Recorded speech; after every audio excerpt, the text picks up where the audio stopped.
I'm sure it can't be that bad, right?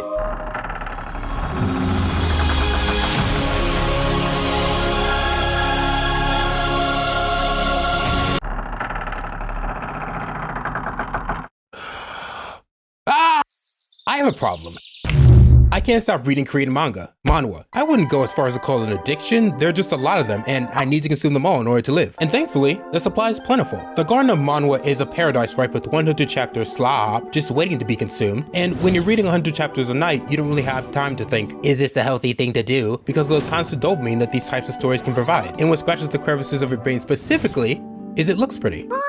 Visually, manhwa just hits different from manga. It's kind of obvious just by taking a glance. I mean, manga originally stood a printed format, which is reflected in the black and white style and page spreads that are obviously meant to be viewed in your hands. But it's a new digital world, and manhwa offers a digital focused experience with color and vertical scrollability. I mean, just look at these panels. They're made to be eye candy. They draw you in like a siren. And colors are used not as a crutch, but to enhance what's already solid art. But there's something more. Beyond the formatting and colors, something kinda addictive. You wouldn't be able to feel it until you read your first manga, which is an interesting point because where do you even find crack?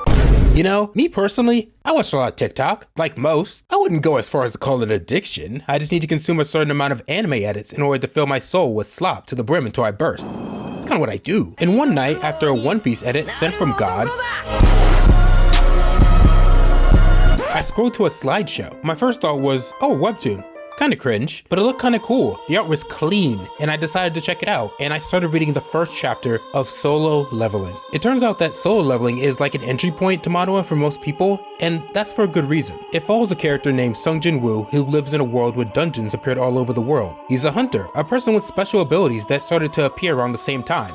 But he's trash! Absolute garbage, literally an E-tier hunter, the weakest. He has a nickname of the weakest hunter. No, literally, he's known for that all over Korea. He's barely stronger than a regular guy, which actually makes him worse because at least they know their fucking place. He gets injured every single battle, but he has a sick mother, so he keeps going. But one day, his exploration team enters a secret room in a dungeon. But holy shit, it's a trap, but like a really brutal one.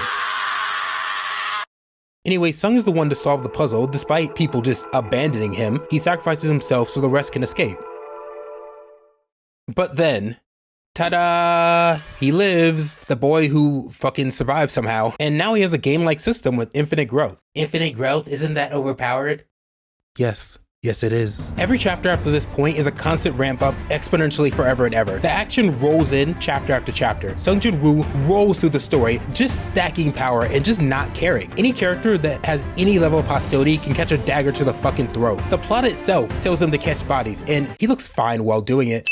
Manhwa art, when done right, is just a different type of peak. One of the reasons Solo Leveling is so beloved is because it's just pure eye candy. The use of color brings a completely different life to panels. You can add atmosphere in ways that manga just can't. When an MC's eyes glow while the rest of his body is pitch black, you know you're about to see a murder in a beautiful spectrum of colors.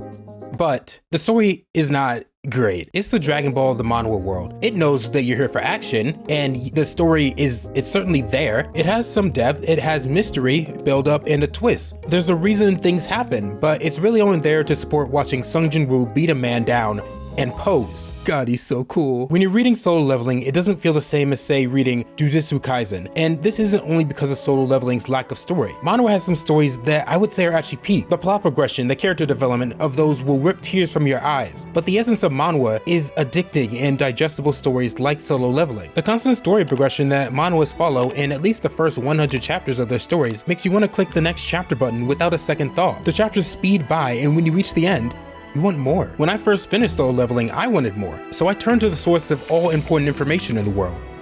Reddit. One search for manhwa like Solo Leveling and I found a whole new world. The list seems infinite. A returner's magic should be special. Omnificent reader's viewpoint. The Legend of the Northern Blade. Stories that have amazing fights, amazing stories, amazing characters, and all with 100 chapters. And that's a common theme because of how easy it is to read. These bad boys have chapters stacked to the moon. You want to read 10 romance manhwa with 100 chapters each? Sure. You want to read 200 chapters of nothing but pure power fantasy? We have hundreds in each flavor. Regression, revenge, magic, no magic, dungeons, tower climbing, martial arts, different worlds, all with 100 chapters each. If you want to read 1,000 chapters of men slapping palms and ascending to the 12th realm, I have some good news for you. Me personally, my list of manhwa that I'm currently reading is unfathomable, and my list of planned is actually a sore spot. I'd actually rather not talk about that. But I binged 100 chapters like it's nothing, and the next is even better. But how? How are there so many chapters for all these stories? Well, it's kind of like isekai. If you read a lot of isekai, you know that a lot of them have the same start and story progression. The person gets transported to another world with the cheat ability. They meet and save a girl, possibly a slave. Don't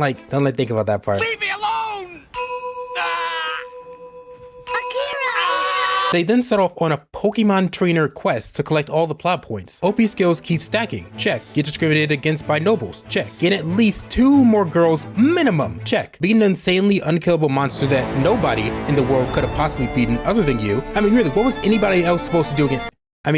Check. This is a classic story that's been seen over and over again, but with slight variations. So, solo leveling has a lot like it. Once it was successful, people started innovating. One day, an author decides that the main character of his story dies like Sun Jin-woo, but then there's a twist. He dies and then returns to the past with a leveling system to clear dungeons. Fucking genius. And that's all it takes. Now we get spin-offs with the blueprint of solo leveling. Time travel, reincarnation, dungeon clearing, tower climbing, different worlds, different reasons, slight change up in setup, slight change up in concept, all with very similar if not the same stories. But it gets to the point where 7 variations out, it's just an entirely new story. Concepts cross genres merge, and at the end of the day, I can find a story that completely covers everything I like and covers more. You get to the point where a shonen junkie like me is reading 100 chapters of a romance manhwa just because it has the words reincarnation and betrayal in the tags. It's like exposure therapy for degenerates that can read 200 chapters a day. And this is just one subgenre. Imagine this, but the start is a simple romance, fighting, boxing, or dancing manhwa. For anything you can think of, this process happens. And you may be thinking, this sounds awful, I hate isekai, my parents never loved me, and all my friends are fake.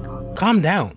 The first thing you said isn't true. The byproduct of this is actually good. Good for people who like to lose themselves in fictional, colorful pictures. It leads to innovation in ways you can't get with a few high-quality stories, and it's actually perfect for the bingeable format that manhwa provides. It may not be perfect, but I can say this process actually led to some of my favorite stories. Sometimes I even like the clone more than the original. What you call repetition, I call opportunity. I see an opportunity to come across my new favorite every single week. Actually, every single day is possible just because of how many you can read.